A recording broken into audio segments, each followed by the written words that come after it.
Hello, Harrisonburg. You are listening to WXJM 88.7 FM.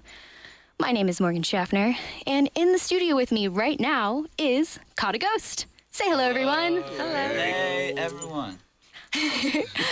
Would you guys like to all introduce yourselves? Sure. Why not? I'm Tessa. I'm Jesse. My name is Steven. I'm Ian. I'm Tim. Awesome. And so you guys, you are here today to play a show on campus at Taylor Down Under tonight at 7 o'clock. Yeah, exactly. So I was just going to go ahead and do a couple interview questions. First off, I'm curious, how did you guys get your name, Caught a Ghost? Well, it's an expression that people used to use back in the day. I think if a musician was giving a great performance, you could say that they caught a ghost. You know, it's like it's a kind of a term for feeling the spirit or Channeling it. Yeah, if you're channeling some other voice from the past. So, because the music, I think, encapsulates a lot of different styles from the past. I think it kind of fits, you know. Right, for sure. Yeah. And so how long have you all been a band?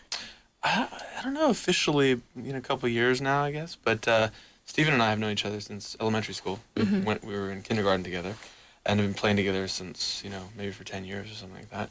Wow, that is a very long time. 10 years is very Yeah. long. This is your third band, right?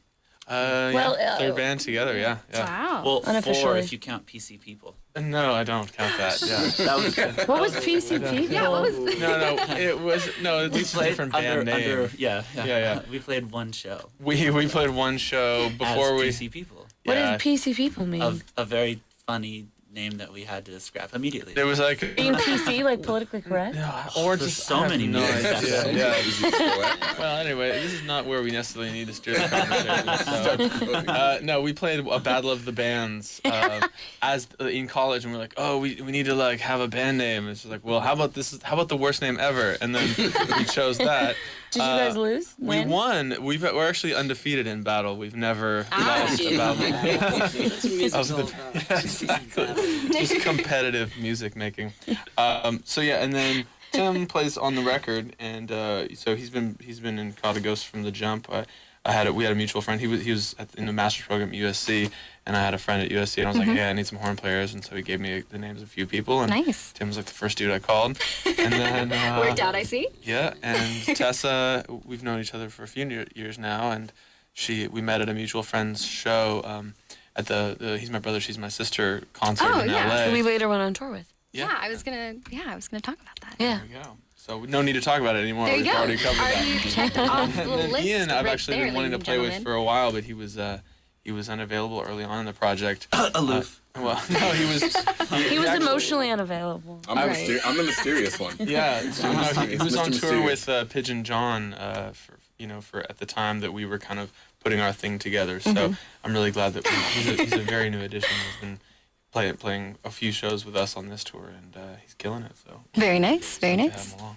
Awesome. So you all come from very different backgrounds, I see. Tessa, you used to be an actress, right? Or still are? I am, yeah. Yeah. I still am. Very Still cool. am. Still is. Still in the game. Actually, she has a film called Dear White People that like crushed it at Sundance this year. Oh, and won a wow. special grand jury Congratulations. prize. Thanks so much. Yeah, Yeah. and it's About college. really, yeah, actually she plays a radio DJ host. Do. Oh my gosh. Yeah, on the show. Welcome to And real life. It's Yeah, kinda right? Like, it's kind of like a Spike Lee meets Wes Anderson kind of a vibe. The film's incredible, and it's Very coming out cool, later yeah. this year, so. Wow. And I wear headphones in it. There, Yeah. just like you. There you go. There you go. Awesome. What about the rest of you? So, all backgrounds doing music. Did you go to school for music? Yeah, well, Jesse and I were both music minors in college together, and so We went to Berkeley where their program is pretty like musicology focused. Right. So it was like we wanted to perform, so we just took, African drumming, and I sang in the gospel choir, and Wow. we did a lot of the music classes, but didn't want to be like in a. They didn't really have a conservatory, so. the West Coast Berkeley. Yeah. Right, Yeah. right. Berkeley with a Y. Because you all are from Los Angeles. Los Angeles. Yes. Yes. Yeah. Are you all native Californians? Yeah. Yes, Yeah. all of us. Wow. Actually. That's really Yeah. that's really Right? cool. Los Angeles, these four, and Tim's from the Bay Area. Yeah, he's from. Very cool. And so I've had a hard time describing your music myself. So how would you all generally describe your sound? I don't know. It's like what people seem to settle on is like kind of neo, like electro indie soul or something like that. You know? Electro indie soul. Yeah. Oh, I prefer that to neo soul. Yeah, well, sure, because I mean it's a little bit different than what people kind of imagine as neo soul. Right. I call it secular gospel music because I feel, you know, I can see that too. at least No Sugar My Coffee has a lot of that influence in yeah. it. You know, it's like kind of a vibe. You know. What was that? Yeah, put your hands in the air. You know. Oh yes, I love it. Feeling the spirit. Yeah. Yeah, exactly. I don't know. I mean, I feel like it's difficult to describe. I mean, I feel kind of encouraged by the fact that people can't necessarily describe it. Right. It's been confusing for people who are like trying to, pitch it to radio or whatever, because the radio is very formatted. You know, it's kind of Definitely, like yeah. we play the indie station, like alternative, da da da. And so, but I think that a lot of the times, some of the best bands They just- don't necessarily fit any given format. Right. They just are kind of doing their own thing, and then hopefully it catches on. And we're just prepared to. I mean, maybe it gets really popular on radio, or maybe just people find it on the internet. We're just stoked that people are responding. You know, we're having a good time. Absolutely, yeah. And for anyone just tuning in, we have been talking with Caught a Ghost, who actually do get played at this station quite a bit, I will say. Well, thank you. Absolutely, yeah. And so I've given your record quite a few listens, to be honest. Awesome. It's called Human Nature for anyone interested. And I've been so curious, what have been your biggest influences for that, either individually or as a band? For the record? Yeah.